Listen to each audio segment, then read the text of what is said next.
उदासीनता हृदय का ऐसा भाव है जहां हमें किसी बात में रुचि नहीं रहती। हम कोई कार्य करने के लिए उत्साहित नहीं होते। उदासीनता जब एक सीमा से बढ़ जाती है तो मन का रोग बन जाती है। मनुष्य जीवन से अधिक मृत्यु को पसंद करने लगता है। हम सब जीवन में कभी ना कभी उदासीनता का अनुभव अवश्य करते हैं। मन निराशा से भर जाता है और हम कार्य का त्याग कर बैठते हैं। अधिकतर हमारी उदासीनता कुछ समय के लिए ही होती है, इसलिए उससे होने वाली हानि को हम पहचान नहीं पाते। किंतु उदासीनता धीरे धीरे आदत का रूप धारण कर लेती है और हम बार बार उदासीनता के कारण हाथ में लिए कार्य अधूरे छोड़ देते हैं। क्या हमारे सबके साथ ऐसा नहीं होता? तो वास्तव में उदासीनता क्या है? इसका जन्म कहां से होता है? इससे छूटने का उपाय क्या है? उदासीनता वास्तव में मन की ऐसी स्थिति का नाम है जब हमें अपनी तकलीफों, अपनी कठिनाइयों का कारण बाहर दिखाई देता है। हम कहते हैं कि समाज बुरा है, नौकर या स्वामी गलत है, पति या पत्नी का बर्ताव अनुचित है, जीवन की परिस्थितियां प्रतिकूल है, वक्त हमारा साथ नहीं दे रहा, वगैरह वगैरह।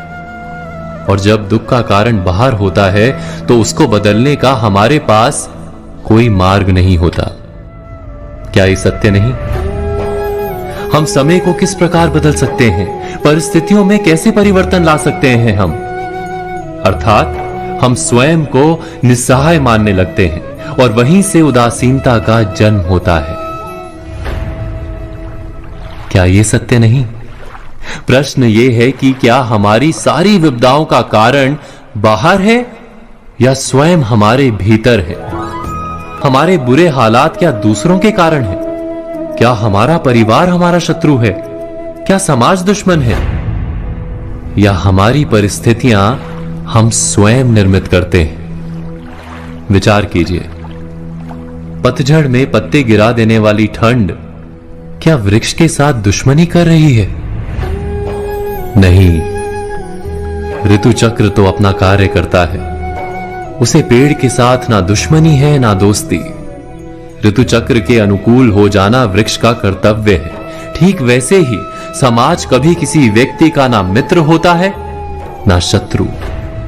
समाज को जिससे लाभ मिलता है समाज उसका मित्र बन जाता है। अर्थात समाज प्रतिकूल तब बनता है जब हम समाज के प्रतिकूल बनते हैं। वैसा ही व्यक्तियों के बीच में भी होता है। हम जिसे प्रेम करते हैं वो हमें प्रेम देता है, हम जिसे लाभ देते हैं वो हमें लाभ देता है। हमारे हालात बदलने के लिए हमें स्वयं अपने आप में परिवर्तन करना पड़ता है। इतना समझ लेने पर स्वयं में परिवर्तन करना कठिन नहीं। अर्थात जीवन में उदासीनता का कोई कारण ही नहीं, केवल अपने आप में परिवर्तन करना पर्याप्त है। अवश्य विचार कीजिएगा, चिंतन कीजिएगा, मनन कीजिएगा।